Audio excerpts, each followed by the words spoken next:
Olá, bem-vindos, bem-vindas. É um prazer participar mais uma vez aqui do canal Ciência para quem precisa. Essa iniciativa que oferece aulas, palestras, cursos em diversos temas na área de ciências, com o intuito de arrecadar doações para entidades e ONGs nesse momento de maior dificuldade que estamos vivendo. Quem tiver curiosidade, dá uma olhada lá no site, que está tudo bem explicado e tem bastante material legal também. Bom, meu nome é Ana Maciel de Carvalho, eu sou professora de Hidrogeologia do curso de Engenharia Geológica da Universidade Federal dos Vales do Jequitinhonha, em Mucuri, em Diamantina, Minas Gerais. E eu escolhi falar sobre os modelos conceituais hidrogeológicos porque é a essência da hidrogeologia, ou seja, muitas questões são resolvidas se a gente conhece o modelo conceitual de uma área. É claro que precisa de um curso inteiro de hidrogeologia para a gente definir realmente como são esses modelos. Mas aqui eu vou introduzi-los ao tema, tentar clarear numa linguagem mais simples para tentar fazer com que esse conhecimento alcance o maior número de pessoas. Espero que vocês gostem. Bom, para introduzi-los, eu vou falar aqui sobre 3 aspectos.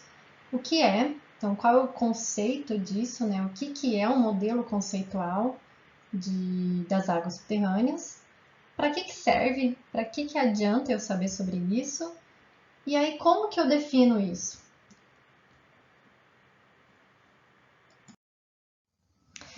Então vamos começar falando sobre o que é um modelo conceitual das águas subterrâneas. Antes de começar, é importante, sempre que a gente fala das águas subterrâneas, é importante ter uma noção do ciclo hidrológico, né? Representa o movimento da água no meio físico. Portanto, a água ela está em constante circulação, passando de um meio físico para outro e de um estado físico para outro, seja sólido ou líquido. E ocorrem, né, no ciclo hidrológico, ocorrem alguns processos. A gente pode perceber aqui a evaporação, depois ocorrendo a precipitação em forma de chuva, aí alcança o solo, ocorre o escoamento superficial, que é a água que alimenta os rios e também deságua no mar, e aquela água que infiltra no subsolo, ocorre o escoamento subterrâneo e infiltração. Então é aqui que a gente estuda, que os hidrogeólogos estudam, né, na área dos aquíferos. É um movimento, então a água ela está em constante movimentação. Então o hidrogeólogo, quando ele fala em modelo conceitual das águas subterrâneas, ele vai caracterizar essa questão, o fluxo das águas subterrâneas. Tá, e para que serve, né? Bom, uma das questões bastante importantes por que a gente define o modelo conceitual das águas subterrâneas é para selecionar locais para perfurar um poço tubular. Um poço ele precisa ser produtivo, ou seja, ter água suficiente, né, para extração, e com uma água de boa qualidade. Sabemos que existem diferentes tipos de aquíferos, né, os aquíferos sedimentares, os fraturados e os kársticos. E cada um comporta de uma maneira diferente. Por exemplo, se eu estou numa área que tem aquíferos fraturados, eu preciso saber quais as fraturas são mais condutoras de água. E existem também aquitardes, aquicludes que não são bons para explotar a água. Então eu preciso encontrar essas áreas boas para explotar. Além disso, há inúmeras atividades antrópicas numa área, né, que podem contaminar as águas subterrâneas. Se a gente quer um poço com água boa, preciso saber para onde está indo o fluxo das águas, se vai trazer ou não uma possível contaminação para o meu poço, se a formação geológica é mais ou menos vulnerável a contaminar. Caracterizando tudo isso, um hidrogeólogo pode encontrar o melhor lugar para perfurar um poço. Aqui está um exemplo, por exemplo, em aquíferos fraturados. Eu posso ter dois poços, um do lado do outro, só que um poço completamente produtivo e outro não, porque não foi feito um estudo caracterizando essas melhores fraturas, né? Então, para selecionar um local, é importante eu caracterizar a área, fazer um modelo conceitual da área e buscando águas de qualidade e quantidade. Outro motivo é para selecionar local para instalação de empreendimentos. De forma semelhante à alocação de poços, eu preciso entender as direções de fluxo, né, os tipos de aquíferos que estão aí na minha área. Então, para auxiliar, por exemplo, o ordenamento territorial de um município, onde que eu vou alocar um lixão, onde que eu vou alocar um aterro sanitário, áreas industriais que não vão comprometer o abastecimento público de uma cidade, por exemplo. De forma semelhante, conhecer o modelo conceitual de uma área pode auxiliar na seleção dos melhores locais para a instalação de um empreendimento, como obras lineares, rodovias, onde vão passar túneis, né? As rodovias, elas são consideradas fontes difusas de contaminação, ou seja, elas têm um potencial de alcance de uma grande área. Além disso, elas também podem secar nascentes e podem comprometer, por exemplo, o abastecimento de um município que está logo a jusante dessa obra. Essas condições, elas provocam um impacto ambiental. Então, o hidrogeólogo, auxiliando esse tipo de obra, tanto no pré-projeto, né, quando está fazendo o traçado da rodovia, como durante a obra, pode diminuir esses impactos ambientais. E também auxiliam a obra. Um terceiro aspecto, por que definir o modelo conceitual de uma área, é para evitar e controlar problemas de intrusão salina. Essa é uma das possíveis causas de contaminação das águas subterrâneas. Em condições naturais, a gente pode observar aí na figura esquerda superior, que em condições naturais, nas zonas costeiras, existe um equilíbrio entre a água doce subterrânea e a água subterrânea salgada, que está vindo do mar. Então, forma-se uma interface água salgada, água doce. Como a água do mar ela é mais densa, ela permanece embaixo da água doce. Em situações em que existe uma quantidade excessiva de água subterrânea sendo explotada, por conta de um aumento de quantidade de poços perfurados, esse bombeamento pode provocar um avanço dessa interface. Isso a gente pode observar aqui na figura, quando eu tenho alguns poços, né, forma um cone de rebaixamento e modifica o fluxo da água subterrânea, acelerando, então, havendo uma introdução dessa água salina no poço. E isso pode produzir uma salinização do aquífero, tornando suas águas impróprias para diversos usos, inclusive o consumo humano. Então, a questão da intrusão marinha em aquíferos costeiros, ela afeta grandes cidades costeiras do mundo que utilizam água subterrânea para abastecimento público. E no Brasil não é diferente, né? Muitas cidades litorâneas que utilizam, né, de forma intensiva as águas subterrâneas. Aqui a gente pode ver uma foto. Essa foto é de Recife, em que há uma densidade populacional, prédios elevados. Imagina a demanda de água nessa região e, assim, colado no mar, né? Então, no Brasil, né, tem muitas cidades que têm esse problema, esse perigo de degradação dos aquíferos costeiros por conta da salinização produzida pelo avanço da cunha salina em direção ao continente.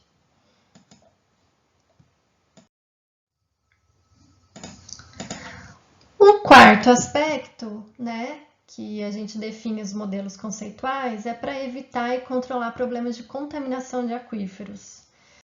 Em uma região, se eu tenho uma área contaminada, para eu caracterizar essa pluma, como que essa pluma de contaminação ela vai se desenvolver, para que lado ela vai, com que velocidade ela vai, eu preciso caracterizar meu modelo conceitual, a minha geologia, o meu fluxo das águas subterrâneas. Então, isso eu posso evitar contaminar poços e depois eu também posso fazer projetos de remediação. Então, essa é uma área bastante utilizada nas águas subterrâneas definindo-se o modelo conceitual. Outra questão muito importante é realizar corretamente um rebaixamento do nível hidráulico dos aquíferos.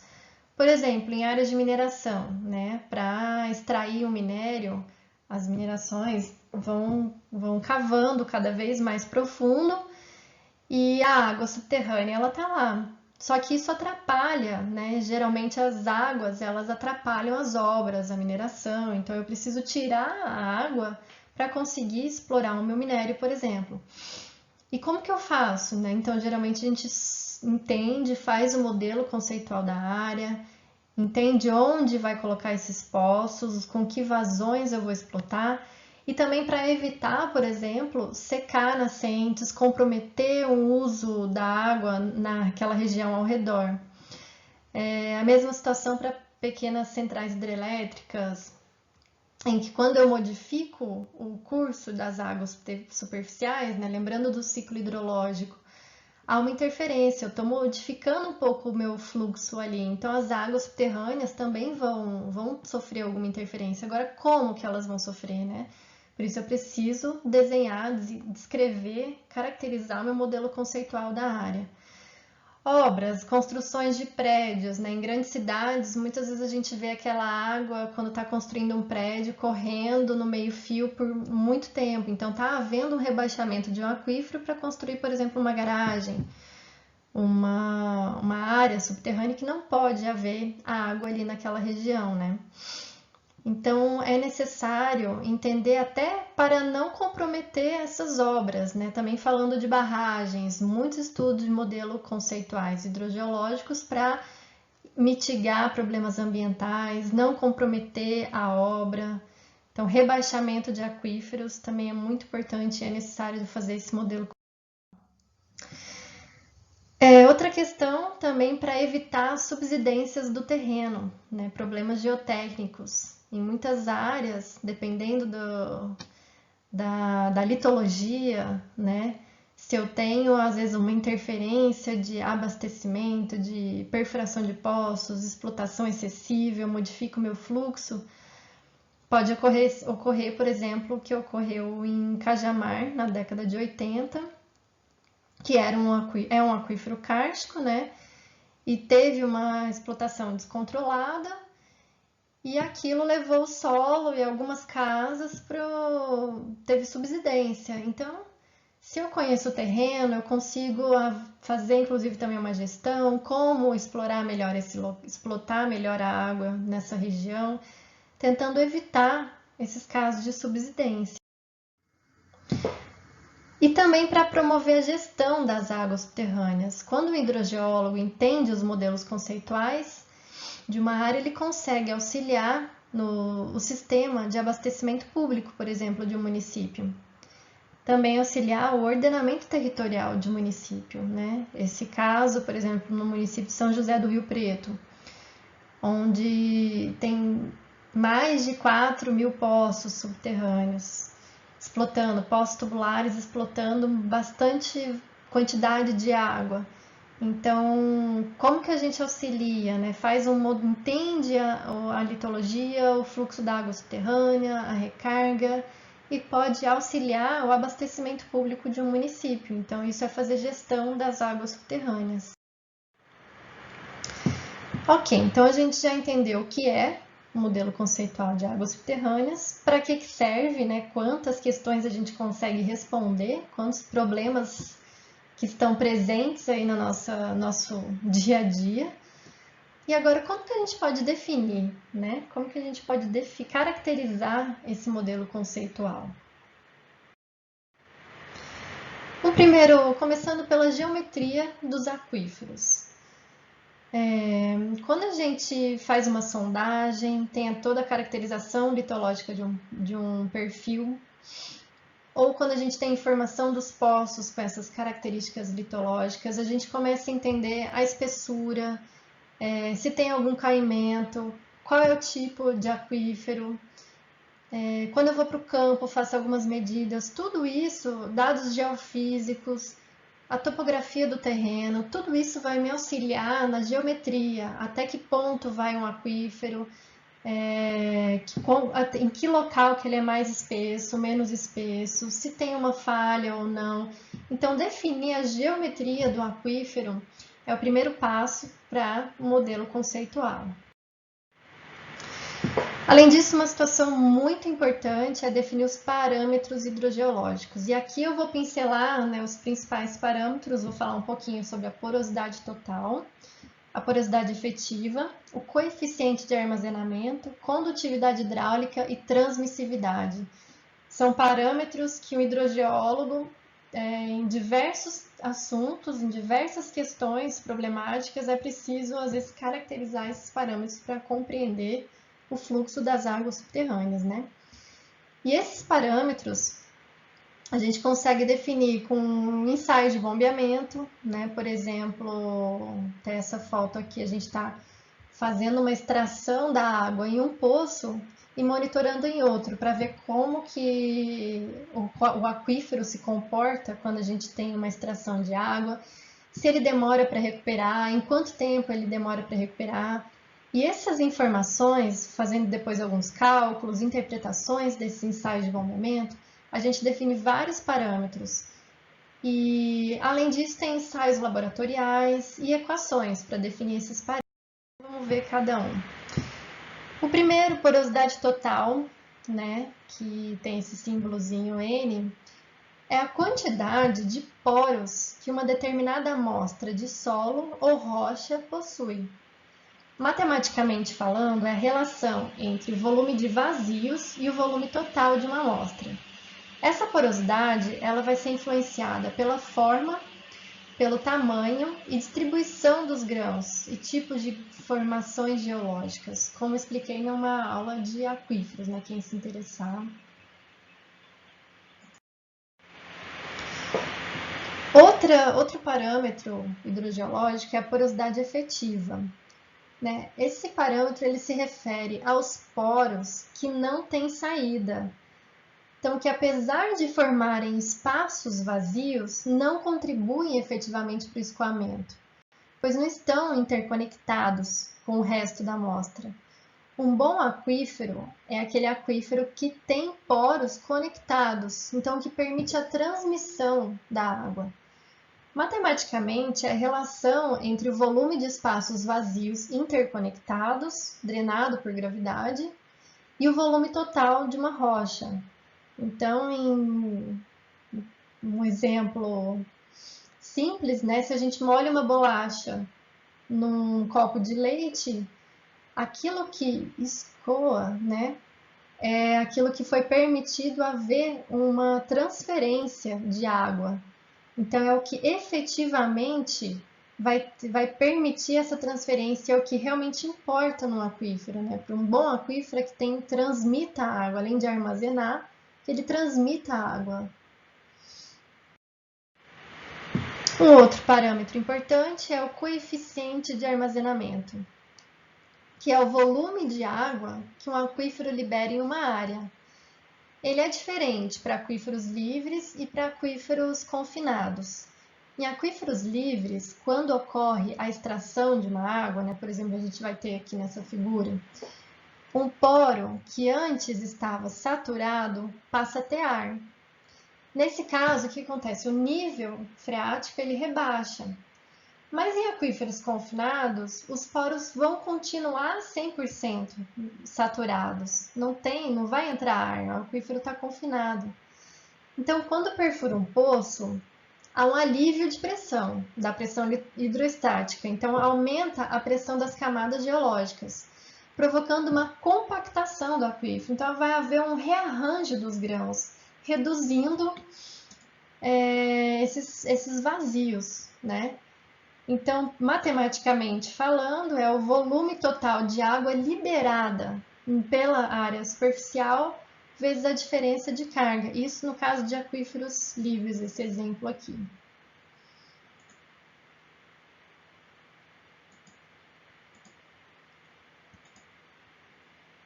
Então, pode ocorrer um decréscimo da carga hidráulica, uma diminuição da pressão do fluido do aquífero e um rearranjo dos grãos. E a condutividade hidráulica? Ela expressa a facilidade com que o fluido é transportado pelo meio. Depende da característica desse meio, então porosidade, granulometria, distribuição, forma e rearranjo das partículas. Das propriedades do fluido, viscosidade, peso específico. E ele é determinado por fórmulas, laboratórios ou ensaios de campo. Existe uma relação que a gente pode perceber da condutividade hidráulica para diferentes tipos de rocha. Então, para um cascalho, por exemplo, cascalho, arenito, onde a gente vai ter grãos maiores e às vezes, quanto mais selecionados, arredondados, então eu vou ter uma alta condutividade hidráulica. Quando eu vou diminuindo esses grãos, o arenito siltoso, com uma heterogeneidade, diminuindo os espaços, os poros conectados nessa região, um argilito e um gneiss não fraturado, a minha condutividade hidráulica vai ser muito mais baixa. E pensando em condutividade hidráulica, uma situação importante para caracterizar a área, o modelo conceitual da área, é entender se essa área ela é homogênea ou heterogênea, isotrópica ou anisotrópica. Entender se essas características, né, esse parâmetro hidrogeológico, ele é igual em todas as direções. Então, se eu observar aqui, né, nessa primeira figura, como que vai ser se minha condutividade hidráulica ela é igual em todas as direções e também em diferentes lugares, como que eu posso chamar isso, né? Ele é um meio homogêneo, porque quando a condutividade hidráulica em uma dada direção é a mesma de ponto a ponto em toda a distribuição espacial, então ela vai ser homogênea. E nesse caso é isotrópica, quando a condutividade hidráulica é igual em todas as direções, tanto na direção X como na direção Y, eu tenho a mesma condutividade hidráulica. Nesse caso, na direção X eu tenho uma condutividade hidráulica maior, na direção Y eu tenho uma condutividade hidráulica menor. Só que se eu olhar em outros pontos, esse comportamento vai se repetir. Então ele é homogêneo, porém ele é anisotrópico. Nesse terceiro caso aqui, eu já tenho uma camada com condutividades iguais em todas as direções, mas em outra camada, outra condutividade, na X e na Y ela é igual, mas é diferente em outra camada, na camada superior. E na camada da base, eu já tenho outro comportamento, mas o Kx e o Ky eles continuam sendo iguais. Então eu tenho uma geologia aqui heterogênea, porém ela é isotrópica. E nesse último exemplo, eu vou ter aqui nessa primeira camada, uma condutividade hidráulica X muito maior que a Y.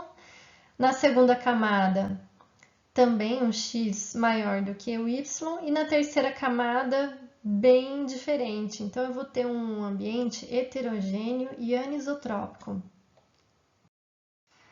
Um terceiro ponto é definir as condições iniciais e de contorno. E aqui eu estou falando dos cursos hídricos superficiais, né? Porque as águas superficiais, elas interagem com as águas subterrâneas. Então, eu preciso caracterizar, entender qual é o meu rio principal, os seus afluentes, e observar qual é essa relação entre rio e aquífero. Por exemplo, se é um rio efluente, que ele recebe água de um aquífero, ou seja, ele está sendo é uma área de descarga. Ou se esse rio ele é influente, ele está doando água para um aquífero. E existem situações também que é um rio independente, não tem uma relação água superficial e água subterrânea. E como que eu caracterizo isso, né? Eu posso ir atrás de mapas hidrológicos, mapas de drenagem, cálculos de balanço hídrico na área para observar essas vazões, Vou a campo para caracterizar todas essas questões, quantidade de água, vazão. Então, os cursos hídricos superficiais é uma condição para caracterizar os modelos conceituais. Além dos cursos superficiais, das águas superficiais, eu preciso definir os cursos, né? O nível potenciométrico. Isso também é uma condição inicial, uma condição de contorno. Então, eu preciso desenhar esses mapas potenciométricos, né? E essas informações eu vou obter com os níveis de água medidos em poços e também obtendo as cotas topográficas. E aí eu consigo desenhar e a água subterrânea ela se comporta de maior potencial para menor potencial. Ela vai de uma maior carga, uma maior potenciometria para menor potenciometria. Então, com isso, eu consigo entender o fluxo de água subterrânea. O último ponto aqui, se tratando das condições iniciais e de contorno, é definir os divisores de água. Então, pensando em divisores de água superficial, diferenciar as áreas que contribuem para um ponto no curso d'água, por exemplo, o exutório, né? Exutório a gente chama esse ponto em uma bacia hidrográfica que recebe toda a água dessa bacia. Então, diferenciar essas áreas, né, que contribuem para o exutório significa definir o divisor das águas superficiais. O divisor, né, geralmente ele não corta nenhuma drenagem, a não ser aqui no exutório, e geralmente passa pelas regiões mais elevadas da bacia. Então, de um lado, né, se tem a água que cai nesse divisor, de um lado a água vai ir para uma bacia e para o outro lado ela vai alimentar outra bacia hidrográfica. Então, isso significa o divisor das águas superficiais. E não necessariamente esse divisor é igual ao divisor das águas subterrâneas. Para as águas subterrâneas, a geologia pode interferir bastante para definir esse divisor. As entradas e saídas de água do sistema.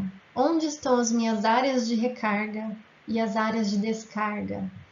Quanto que está entrando? Com o balanço hídrico eu consigo calcular essas áreas de recarga. Eu consigo calcular a quantidade de recarga, por exemplo, em milímetros por ano. E em que regiões eu tenho áreas de recarga? Isso vai depender da geologia, da topografia, da declividade, vários fatores que vão me auxiliar a delimitar essas áreas de recarga e também as áreas de descarga. Outras saídas de água podem ser a soma de vazões de poços. E por último, finalmente, uma outra característica para definir o modelo conceitual hidrogeológico é entender o fluxo da água subterrânea. Eu falei anteriormente que as águas subterrâneas elas fluem de um maior potencial para um menor potencial, ou de uma carga hidráulica maior para uma carga hidráulica menor. E aí eu tenho fluxos locais, fluxos regionais, fluxos em determinadas camadas que vão ser muito mais lento, um fluxo em outra camada que às vezes vai ser muito mais rápido, em diferentes direções por conta de parâmetros hidrogeológicos diferentes. Então, várias características vão influenciar aí no fluxo. E o Darcy, que é a grande lei de Darcy da hidrogeologia, ele fez um experimento para calcular esse fluxo, mas isso vai ficar para uma outra aula. Espero que vocês tenham gostado. Quem se interessar mais sobre como definir esses modelos conceituais, existem 3 livros muito bons, didáticos e disponíveis gratuitamente na internet, que eu recomendo. É o livro Hidrogeologia, da CPRM, que está na 3ª edição, 2008. Um capítulo do livro, um capítulo escrito pelo Bob Clear, Águas Subterrâneas, da Princeton Groundwater. E o livro do Friesen Cherry, que é de 1979 e que foi traduzido em 2018. Tá tudo em português, então são 3 livros fáceis de encontrar. E quem tiver mais interessado ainda, vamos fazer o curso de hidrogeologia. Obrigada!